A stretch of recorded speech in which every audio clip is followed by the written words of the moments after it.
All right, well, let's talk about a lie that every entrepreneur has been fed. And you guys have read the book, Built to Last, Jim Collins. I love him. He's a great entrepreneur, but I don't agree with a couple things that he says. And part of it is that you have to create this 30-year vision. You have to, establish all these deep core values, and you have to put your entire life to this one company. And that's not exactly what you have to do. It sounds great on paper, but honestly, for most of us, it's a trap. And so I just see so many founders making themselves miserable because they feel like they have to be changed in this business forever. Let's say they started with HVAC, or they started with plumbing, or whatever it is that they started with, real estate.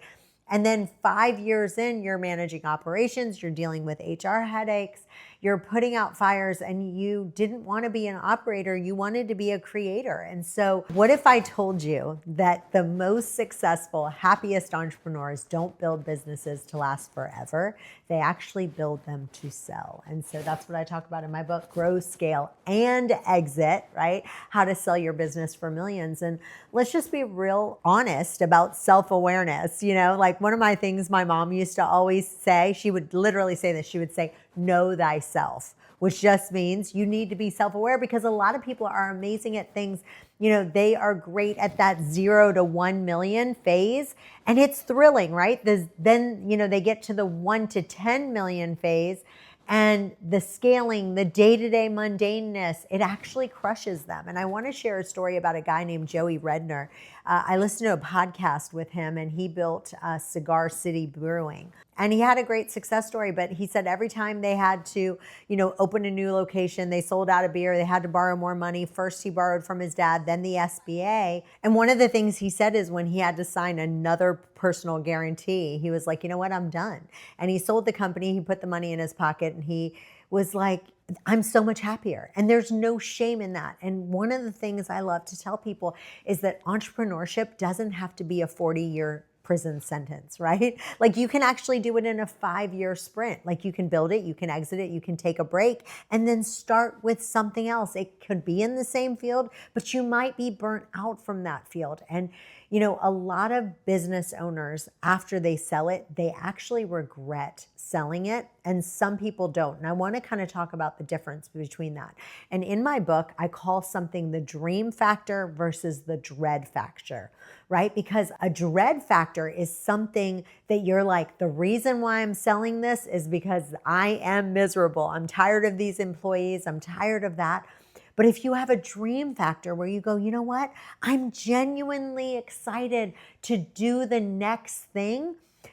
I know a founder that sold for millions, and we asked him, what would you do differently next time? And he literally said, I would have sold sooner. So he left money on the table, but he actually didn't care because the business was grinding him down intellectually. And so he had another company he wanted to start. He had a dream factor. So that's one of the things I always tell people is like, okay, what do you want to do next? And so, when I am in conferences and I actually have a room full of founders, I actually literally do this question and I say, how many of you are involved in selling and marketing your products? And I say, raise your hand. And literally almost every person raises their hand.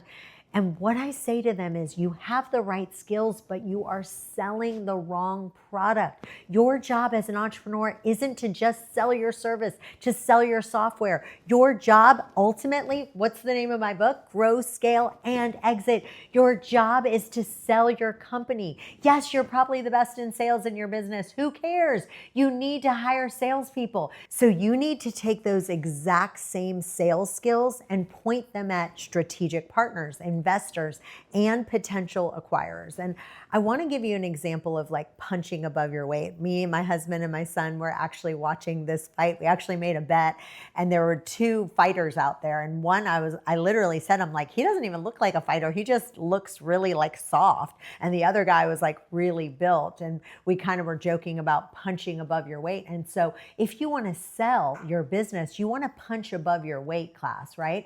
And I'll give you an example of a girl named Stephanie Breedlove. She actually ran a payroll company for parents who had nannies, right? Talk about niche. I mean, it's like the only payroll she did were for a payroll company for parents who had nannies. And when she decided to sell, she didn't just look for a generic buyer. She's like, who would benefit this the most? And guess who she figured out? It's care.com, right? That was a strategic partnership. So she found care.com. They had 7 million subscribers who were like, they needed babysitters and nannies. And she went to them and she said, look, if 1% of your subscribers use my payroll service, my business becomes 7 times larger overnight. And so she painted a picture of what her company could do for them. Another one is blinds.com. I love this story about them selling to Home Depot, right? Because Home Depot was selling everything in their store. So they went to blinds.com and they said, look, these people only sell blinds online. That's a complicated process to sell someone blinds online. They figured out the secret sauce. Let's buy their company and then we can turn around, use that same secret sauce to sell cabinets, to sell all the things that we're only selling in stores. Even if you've never planned to sell your business, you've got to build it as if you're going to, because a sellable business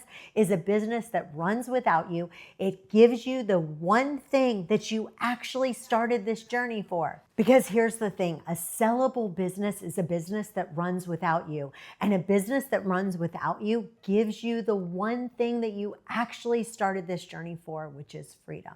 So you don't want to build a business that you absolutely hate and it becomes a cage. You want to build it and then you find your dream factor. What did God actually design you to do?